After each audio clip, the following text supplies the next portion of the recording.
아이를 낳는 일의 의미, 부모로서 자식을 키우는 역할에 대해 듣고 싶습니다. 그리고 대부분의 경우 부모와 자식은 전생에서도 부모나 자식, 형제나 자매입니다. 작년에 내가 키우던 고양이가 죽었습니다. 그것은 이미 당신의 한 부분이 되었을지도 또는 당신의 파장에 섞여 있을지도 모릅니다. 아주 오래전부터 UFO라든가 외계인이라는 것이 무척 두려웠습니다. 그런데 지금은 어떤가요? 두려운가요? 우리를 친구로 생각해 주어서 고맙습니다.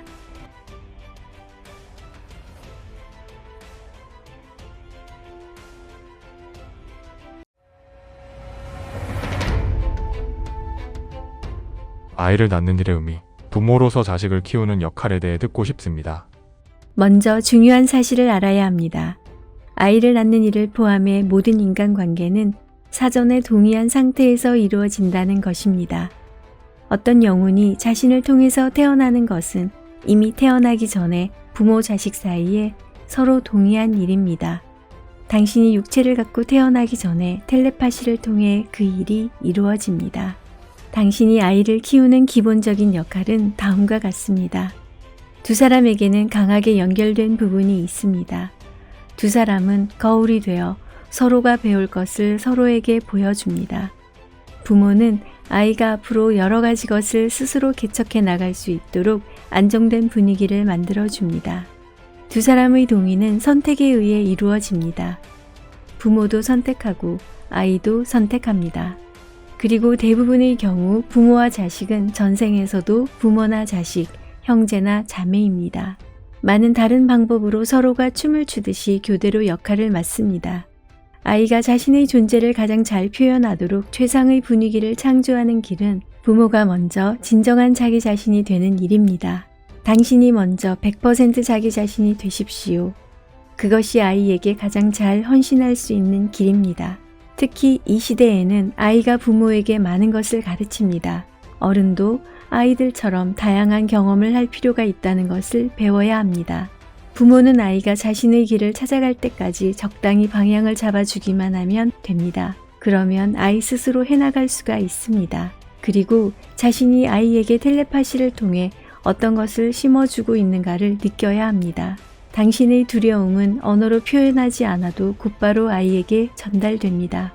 그렇게 되면 아이는 두려워하는 삶을 보내게 됩니다. 당신의 무조건적인 사랑과 신뢰가 있으면 아이는 그것을 느낍니다. 직접 아이에게 말하지 않는다 해도 모든 것이 전달됩니다. 이것으로 대답이 되었습니까? 네, 감사합니다. 작년에 내가 키우던 고양이가 죽었습니다.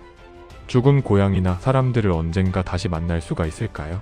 당신이 그것을 원하면 그런 에너지가 당신 주위에 있을 수 있습니다. 그러나 고양이는 당신의 삶에서 상징적인 부분입니다. 무엇을 상징하는가? 고양이가 당신에게 무엇을 가르치려 하고 있는가? 그것은 이미 당신의 한 부분이 되었을지도 또는 당신의 파장에 섞여 있을지도 모릅니다. 고양이는 여러 가지를 하나의 차원이 아닌 많은 차원에서 볼 줄 아는 동물입니다. 그러므로 우리들에게는 고양이가 변화를 상징합니다. 그리고 고양이는 우리에게 많은 것을 가르쳐 줍니다. 그들이 죽었을 때 그들이 당신에게 보여주고 일깨워 주었던 것을 당신 자신의 것으로 흡수할 수가 있습니다. 그 교훈을 자신의 것으로 했을 때 고양이가 사라졌어도 그 파장은 당신과 함께 있습니다. 지금도 느낄 수 있나요? 그렇습니다. 고양이는 당신 내부에 있습니다. 애완용 동물이라는 것은 당신들 스스로 만들어낸 세계입니다. 만일 당신이 지금 고양이가 되고 싶다면 언제라도 그것을 느낄 수 있습니다. 고양이가 된다는 것이 무슨 의미인지 알겠습니까? 잘 모르겠습니다. 당신에게 있어서 고양이는 어떤 의미인가요? 당신 삶에서 무엇을 상징하나요? 유연성이나 부드러운 동작, 그 밖에 어떤 의미가 있습니까? 사랑하는 대상. 사랑을 주는 대상인가요? 그것은 자신의 사랑을 자신의 외부로 준다는 것인데 그럼 이번에는 그것을 자신의 내부로 줄 기회가 온 것인지도 모릅니다. 당신은 그런 걸 말하려고 했던 게 아닌가요? 그렇습니다. 고맙습니다. 이것으로 도움이 되었습니까? 네, 고맙습니다. 오늘 밤부터 꿈을 유심히 지켜보십시오. 꿈속에 고양이 발자국이 몇 개 찍혀 있을지도 모릅니다. 아주 오래전부터 UFO라든가 외계인이라는 것이 무척 두려웠습니다. 그런데 지금은 어떤가요? 두려운가요? 오늘로 두 번째인데 지금까지는 이런 곳에 오는 것이 무서웠지만 이젠 공포가 사라졌습니다. 고맙습니다. 파샤르 씨를 만나고 친구 같은 우주인도 있구나 하는 생각이 들었습니다. 보통 때는 두렵고 무서웠습니다. 내가 질문해도 좋습니까?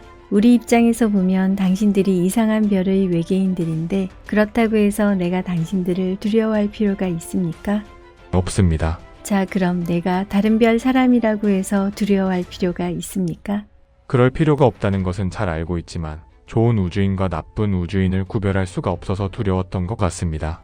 이렇게 생각해 주십시오. 당신 자신의 파장에 따라서 어떤 종류의 외계인이 오는가가 결정됩니다. 두려움은 부정적인 것을 끌어들이는 파장을 냅니다. 기쁨의 파장은 기쁜 일만을 끌어들입니다. 기쁨이 아닌 다른 것을 원하는 사람은 당신을 볼 수가 없습니다. 모든 것은 당신이 내보내는 파장에 따라 결정됩니다. 예를 들어 라디오를 켜봅시다. 어떤 채널에서는 긍정적인 프로그램을 하고 있고 다른 채널에서는 부정적인 프로그램을 하고 있다고 합시다. 당신 스스로 선택한 채널에서 자신이 원하는 정보가 나옵니다. 그것을 듣고 있을 때 다른 채널의 방송은 들리지 않습니다. 두려움은 당신의 라디오를 부정적인 채널에 맞춥니다. 기쁨과 신뢰는 긍정적인 채널을 선택합니다. 도움이 되었습니까? 네. 우리를 친구로 생각해 주어서 고맙습니다.